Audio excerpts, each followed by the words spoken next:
قبر سے پہلے قبر کا عذاب ہونا اور حضرت عمر بن عبدالعزیز کی قبر کا نور سے بھر جانا۔ بنو امیہ کا سب سے حسین بادشاہ سلمان بن عبد الملک، 42 سال کی عمر، جوانی، جب اس کی میت کو قبر کے قریب کیا گیا تو لاش ہلنے لگی تو ان کے بیٹوں نے کہا کہ ہمارے ابو زندہ ہیں، سکتہ ہو گیا ہوگا، یہ ابھی زندہ ہیں۔ عمر بن عبدالعزیز فرمانے لگے، ارے بھتیجو، یہ زندہ نہیں ہے بلکہ قبر کا عذاب جلدی شروع ہو گیا ہے، اسے چھپاؤ، جلدی چھپاؤ۔ عمر بن عبدالعزیز جس تخت پر بیٹھے اسی تخت پر اس سے پہلے سلمان بیٹھا تھا اور اسی تخت پر ولید بیٹھا تھا، اسی تخت پر عبد الملک بھی بیٹھا تھا۔ ان دونوں نے اپنے رب کو راضی کرنے کے بجائے اپنے من کو راضی کیا، رب کو بھلا بیٹھے۔ عمر بن عبدالعزیز نے اپنے دور میں صرف اپنے رب کو راضی کیا۔ جب عمر بن عبدالعزیز کی موت کا وقت قریب آیا تو انہوں نے رضا بن ہیبہ کو بلایا اور اس سے فرمایا کہ میں نے عبد الملک بن مروان، چاچا سوزا ان کی بیٹی فاطمہ سے آپ کی شادی ہوئی تھی، میں نے ان کو عبد الملک بن مروان کو جن قبر میں اتارا تو اس کے کفن کی گرہ کھل کر دیکھا تو ان کا چہرہ قبلے سے ہٹ چکا تھا اور ران کالا سیاہ پڑ چکا تھا، حالانکہ عبد الملک بن مروان گورا چٹا تھا، گال سرخ، آخر کالا کیوں ہو گیا؟ پھر میں نے ولید کو جو عبد الملک کا بیٹا تھا تو قبر میں اتارا، اسے 21 سال تک حکومت کی تھی، میں نے اس کے کفن کو گرہ کھولا تو اس کا رنگ سیاہ ہو چکا تھا، قبلے کی طرف سے چہرہ ہٹ چکا تھا۔ پھر میں نے سلمان کو جو عبد الملک کا بیٹا تھا کو قبر میں اتارا، بھی سلمان کے کفن کو کھولا، اس کا بھی چہرہ قبلے سے ہٹ چکا تھا اور رنگ سیاہ پڑ چکا تھا۔ اب میں جا رہا ہوں، تم مجھے دیکھنا میرا کیا بنتا ہے۔ پہلے تینوں خلفاء نے حکومت کی، پوجا کی، دنیا کو ہی اپنا سب کچھ سمجھا، لیکن عمر بن عبدالعزیز نے اللہ تعالیٰ کی عبادت کی۔ انہوں نے خلیفہ بنتے ہی ایک بڑا عجیب خطبہ دیا، اے لوگو، بچپن میں مجھے شعر و شاعری کا شوق تھا تو میں شاعر بنا، تھوڑی سی اٹھان ہوئی تو علم کا شوق پیدا ہوا، میں نے علم حاصل کیا، جوان ہوا تو فاطمہ بنت عبد الملک سے عشق ہوا، میں نے ان سے شادی کی، اب اللہ تعالیٰ نے مجھ کو حکومت دے دی ہے، اب تم دیکھو گے میں اس سے اپنے اللہ کو کیسے راضی کروں گا۔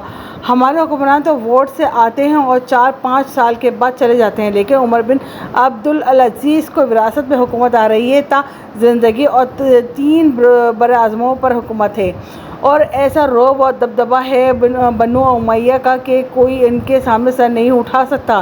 3 براعظم میں زکوٰۃ دینے والا کوئی نہ بچا، 3 براعظم میں سوال کرنے والا کوئی نہ بچا، 3 براعظم میں ظالم کوئی نہ بچا، 3 براعظم میں مظلوم کوئی نہ بچا، لیکن خود کیسا رہا، اپنی زندگی کس حال میں گزاری۔ گھر آئے، بیوی سے مخاطب ہوئے، فاطمہ، میرے بڑے اچھے دن گزرے ہیں لیکن اب امتحان کا وقت ہے، میں تیرا حق نہ ادا کر سکوں گا، طلاق لینی ہے تو میں حاضر ہوں، ساتھ دینا ہے تو پہلے اپنے حقوق معاف کرو۔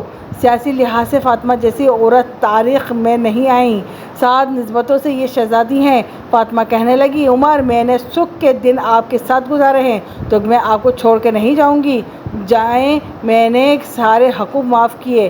پھر عمر بن عبدالعزیز کی راتیں اور دن کیسے گزرے، مصلح پہ روتے روتے وہیں سو جاتے اور مصلح پہ روتے روتے وہیں سے اٹھتے۔ اپنی حکومت کو اللہ کی رضا کے لیے استعمال کیا۔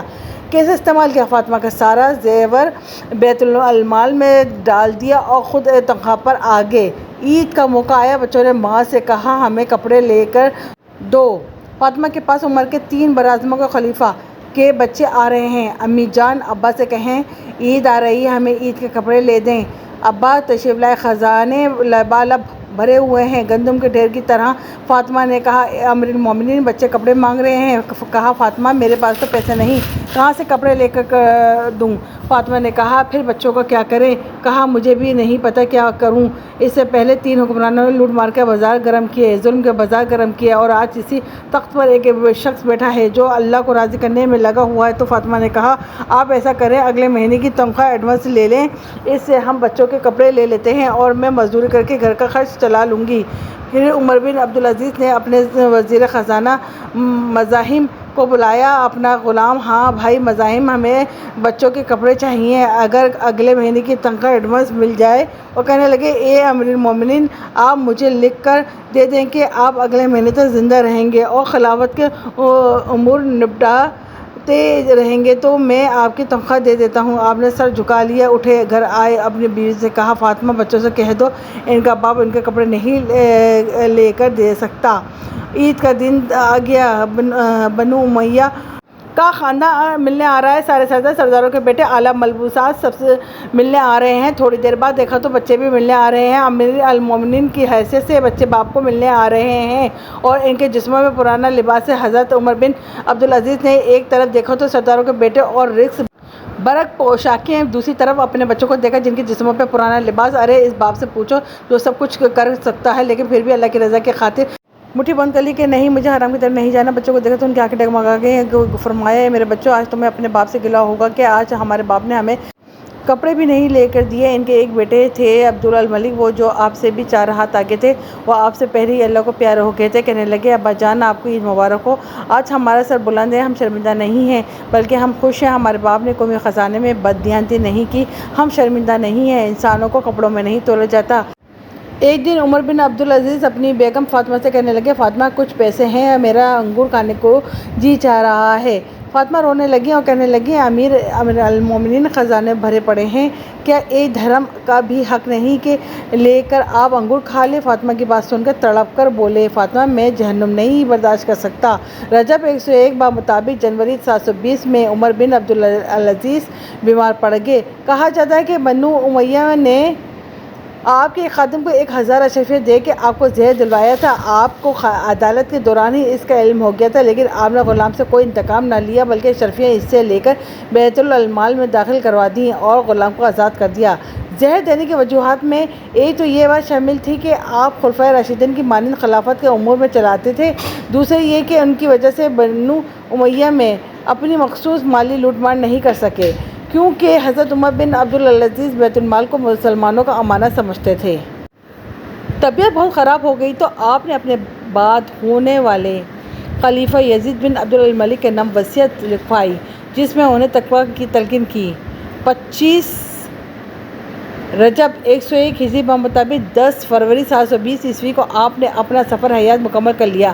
اس وقت آپ کی عمر صرف 39 سال تھی۔ کسی شخص نے کہا کہ حضرت کو روضہ نبوی کے اندر چوتھی خالی جگہ میں دفن کیا جائے۔ یہ سن کر فرمایا، خدا کی قسم، میں ہر عذاب برداشت کر لوں گا مگر رسول اللہ صلی اللہ علیہ وآلہ وسلم کے جسم پاک کے برابر اپنا جسم رکھواؤں، یہ جرات مجھے برداشت نہیں۔